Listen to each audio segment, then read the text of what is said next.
A7 should be a standard call for 12 big blinds. Like, I don't see a situation where I would fold this. Like, here I would suggest maybe do some isomizer work when you're not sure about calling open jams. Like, you can just plug in some open jamming ranges and see the hands you can call with.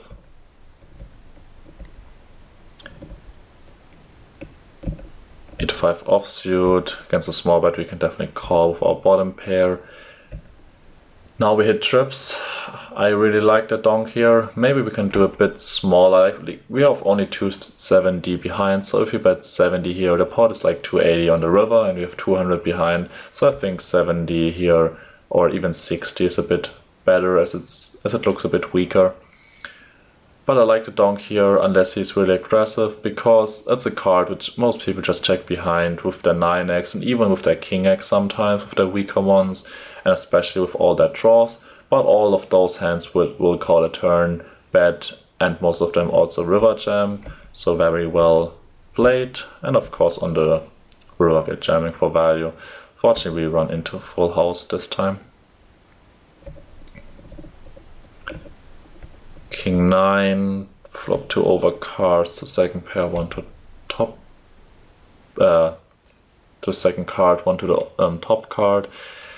King 9 on the turn, definitely leading out. Can also lead a bit bigger, something like 60 to represent really strong hand. And we also have a strong range most of the time, so if you want to balance your range here, definitely go for 60, as your range is much stronger than your opponent's one. So we want to use 60 for value, and that means of course we should use it with bluffs as well. If you play against a weaker player, of course it doesn't matter. Now we hit our king. It's actually not too clear of a bet. Like, really depends on what reads we have here. Most of the time though, it should be the best play. I also like the sizing. Like, he can definitely hero call with a decent amount of weaker hands. If he's really tight, I think a smaller bet might be better, like as an exploit, something like around 80. So we really get in those calls from those weaker pairs. But readless, I think this is the best play. So well played. Check 7 against the donk. Don't like that raise at all here. Like, again, we have to compare our options and think about what it accomplishes. So when we raise here, falling out all of his air, and we're getting called by a lot of better hands and maybe some queen 10 type hands. But on this board, like, his air range is so big, like that's the reason why I would suggest raising any 2 here really against a small donk, and raising like 88 or 90. And because of that, I don't think a raise is good here with a value hand, because like you're not achieving much. Like, if he has some kind of hand, he's also betting the turn or check calling, and the board is pretty dry as well. So here make sure to only call, and we do get a fold.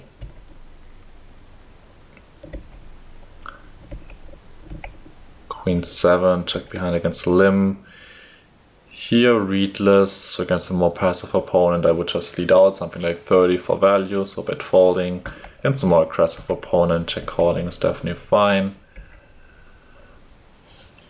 On the 7, yeah, again, if you read this here, I think leading is fine. There's a lot of worse hands which can call but won't barrel too much on the turn. So I like that. 4-3 suited. Go ahead and see that. If you would play against the reg or a more aggressive opponent, I think checking behind here is pretty good, as we want to balance our range a bit, so we can just check behind weak showdown value hands. We have to also check behind some straight, some 2 pairs, some very good hands, and of course some draws. Otherwise we can get barreled too easily. And 4-3 is a hand I don't really want to get a check raise. Like, we only have 4 high. On such a board, it's pretty hard to just get it in. And with calling, of course we can call, but then we have to fold to a turn jam. So I think then check behind is better. Here hero calls against the check raise, which is fine. Definitely don't jam. I don't think you have the equity to do that. Here we get a jack,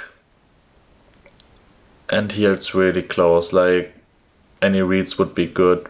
Some people jack jam here as a bluff, and some people are really afraid of the king and would give up if we would bet something like 80 on the turn and jam the river with basically almost the entire range.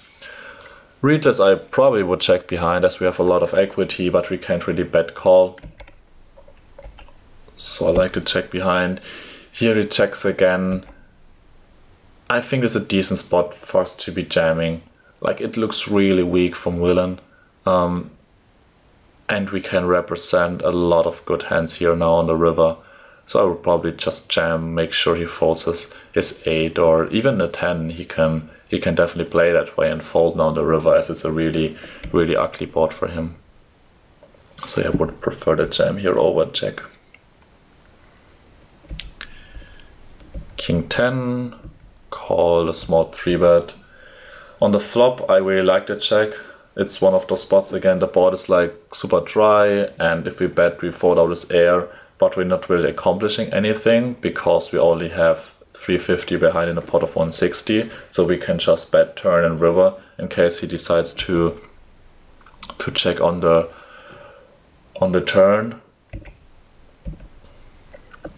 Here he min bets. Again, I think the call is perfectly fine. If you raise here, we might get value on the turn, but rarely on the river from weaker hands. And he can definitely still trap us. So I like the call a lot. And now when we hit trips, of course we're jamming. So very well played there. Jack 10, raising to 80 is fine. If you play someone like a reg who you have to balance your range against, definitely also a hand good to check behind.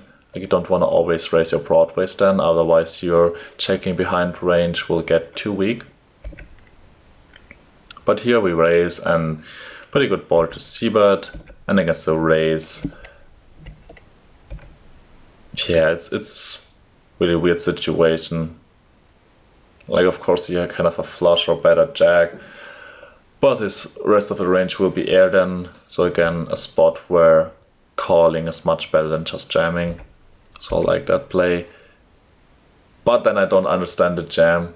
Like, maybe hero thinks here or thought here that villain plays a lot of draws like that. But I usually don't. I see people jamming draws most of the time or just calling. So I think it's a bluff or a flush or a better hand or better jack most of the time. And against this range, again, we're folding out all his bluffs with the turn jam here, and I would just check call. Ace king, pretty good spot to check behind, even readless. Like, we don't want to call it check raise on such a board, readless, or against a aggressive opponent, and we have really good equity, so I would just delay my c-bet there. On the 6 against such a small bet, I would call though. Like, of course you can have better hand, but there are also these amount of weaker hands, and even against a 10 or 7 we still have our outs, and we get 3-1 here, so I would probably P1 street there. Ace-5 suited, definitely strong enough to get it in there against an open jam.